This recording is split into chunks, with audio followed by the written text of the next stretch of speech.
네, 먼저 멀스터치에서 오늘 좀 짚어봐야 될 경제 소식 네. 몇 개 짚어보겠습니다. SBS 경제부 한지연 기자 나와 있습니다. 안녕하세요. 안녕하세요. 네. 네. 일단 유가부터 좀 볼게요. 지난주에도 이제 유가 많이 오른다는 얘기 했는데 실제로 이제 주유소에서도 이제 확인을 할 수가 있고요. 네. 그러다 보니까 이제 정부가 유류세 좀 낮춰야 되는 거 아니냐 했는데 네. 아니다 하더니 조금 바꿨어요. 어떤가요? 네, 어제 이제 국정감사에서 홍남기 부총리가 유류세 인하 방침을 사실상 이제 공식화를 했는데 네.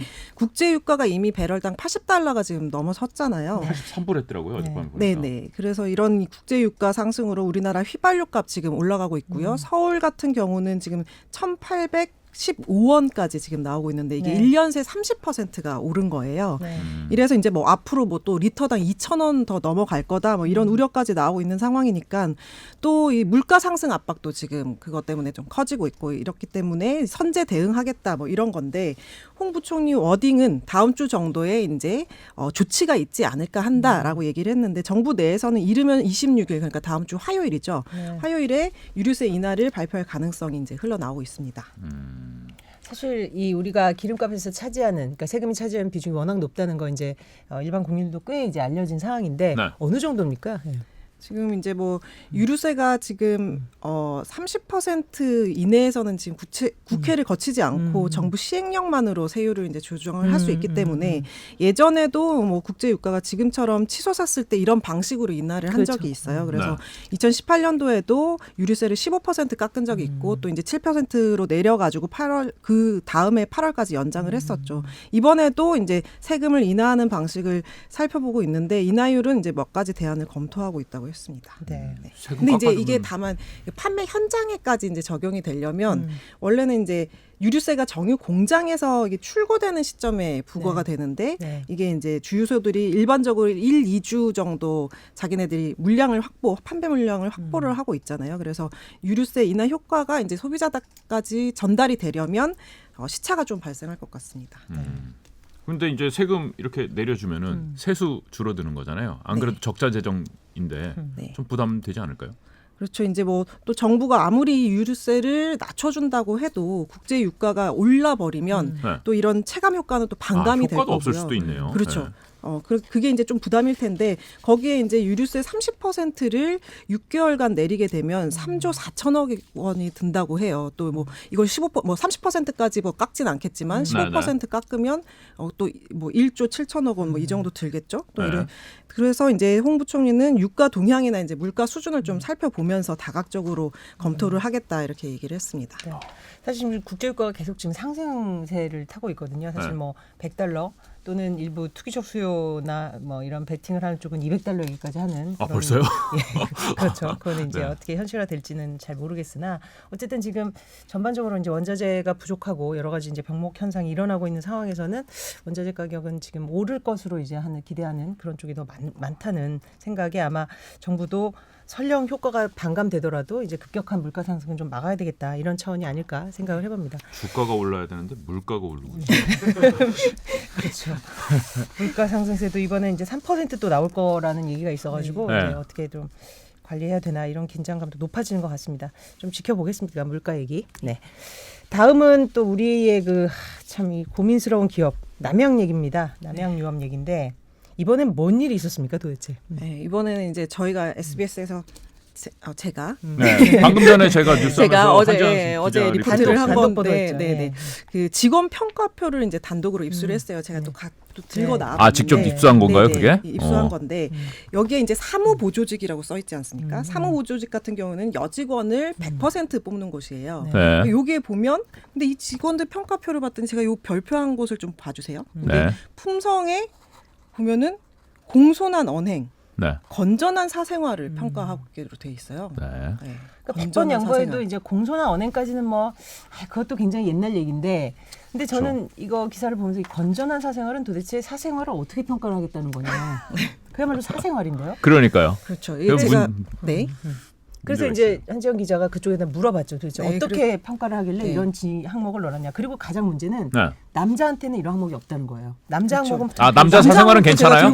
남자 항목도 제가 들고 나왔습니다. 네. 남자 항목을 보면 쭉 보시면 아주 책임감, 정상적인. 신뢰 형성, 끝마무리 능력, 기본 충실 쭉 보셔도 잠재 능력까지 뭐 이런 식으로 보는데 여자랑 정말 완전히 다른 남자의 거죠. 사생활은 상관없다. 네. 남자의 사생활은 상관없다. 자, 그럼 남양 측의 네. 입장은 뭡니까? 그래서 네. 남양 쪽은 뭐 이제 뭐 항상 그래왔듯이 아니다. 그 무조건 아니다라고 얘기를 있는데 뭘 아니래요? 그러니까 그런 사생활이 아니대요.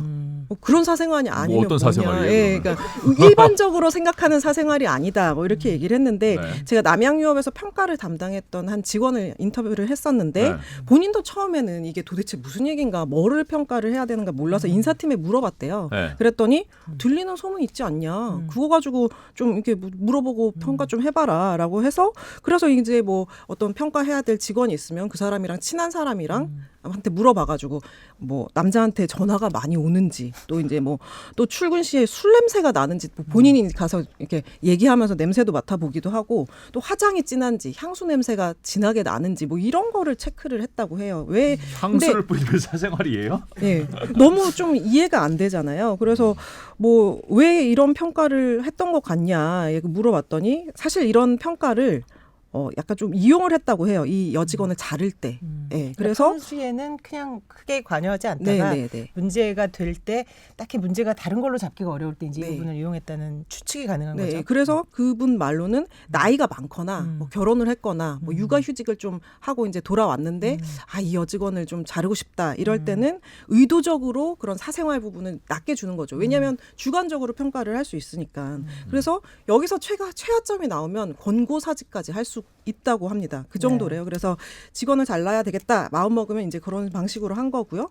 또 이제 직원들은 사실 평가 방식에 이런 게 있는지 몰랐다고 해요. 그래가지고 지금 제가 이제 권고사직 당한 여직원이랑 인터뷰를 했더니 네.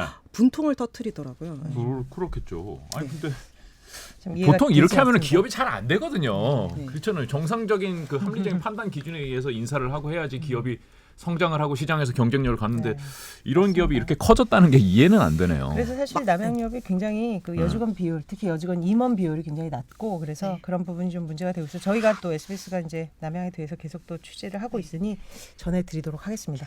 마지막으로 짧게 하나 보겠습니다. 어제 한 오후 늦게 전해진 소식인데 그 참 말도 많고 탈도 많던 쌍용차 이제 드디어 우선 협상 대상자가 이제 선정이 됐습니다. 어떻게 됐습니까? 예. 지난 4월에 이제 법정 관리가 들어갔었는데 쌍용차가 딱 6개월 만인데 전기 버스 생산업체인 에디슨 모터스가 우선 협상 대상자로 선정이 됐습니다. 법원이 허가 절차를 내면 이번 달 말까지 이제 MOU 체결을 할 거고요. 또 다음 달 초에 2주간 정밀 실사를 거쳐서 본 계약 협상에 들어가게 됩니다. 몇 번째 팔리는 거예요? 이게 몇 번째입니까? 세 번째인가요? 예. 참 근데 에디슨 모터스 다 듣고 나서는 이게 무슨 업체지? 외국 업체인가 뭐 이제 이래요. 이게 사실 전기차 업체라는데 굉장히 작습니다. 여기 SBS 출신이신 분이 그런가요? 네. 그런가요? 네. 그렇다고 저도 저는 몰랐네요. 들었어요. 예. 에디슨 모터스가 이게 몸집이 작은데도 이게 결정이 된 이유는 뭘까요? 애초에 본입찰에서 전기차 배터리 업체 그 ENBLT라고 BNT라고 여기 업체랑 이제 경쟁을 했었는데 에디슨 모터스보다 금액을 여기가 2배 가까이 더 적어냈어요. 그래서 이제 법원이 지금 나중에 이제 자금 증빙이나 정상화 계획 다시 제출하라고 했을 때 에디슨 모터스는 원래 2천억대 후반을 적어냈다가 다시 3천억대 초반으로 이제 좀 고쳐서 했는데 그래도 이제 BNT보다 좀 적게 인수 금액을 올린 건데 그래도 이제 뭐 ENBLT가 더 많은 금액인데도 법원은 이 지금 자금 조달이나 경영 정상화 계획이 좀 더 신뢰성이 있다 이렇게 보고 이쪽 손을 들어준 것 같습니다. 그러니까 여기가 한 5천억 써냈다는데 너 진짜 그 돈이 있어? 이거 물어본 거잖아요, 결국. 그렇죠. 뭐 경영 정상화에 대한 뭐 의지가 있느냐 이런 것도 좀 살펴봤을 것 같고요. 근데 지금 시장에서는 약간 에디슨 모터스도 2천억대 후반, 3천억대 있냐 아마 이런 의문도 지금 뭐 제기되고 있다고 하는데 어쨌든 좀 진행상을 봐야 될 것 같고요. 쌍용차는 사실 뭐 SM이라고 이제 굉장히 M&A를 많이 하는 그룹이 초반에 이제 관심이 있다 그래서 화제가 됐다가 이제 드랍을 하고 그 후에 조금 작은 업체들이 이제 진입을 해서 이제 정상화까지 좀 터프하지 않겠느냐 이런 지적도 있는데 하여튼 저희도 진행 상황을 보면서 또 보도를 해드리도록 하겠습니다. 오늘 한지연 기자 재밌는 소식, 유익한 소식 감사합니다. 잘 들었습니다. 잘 고맙습니다. 들었습니다. 네.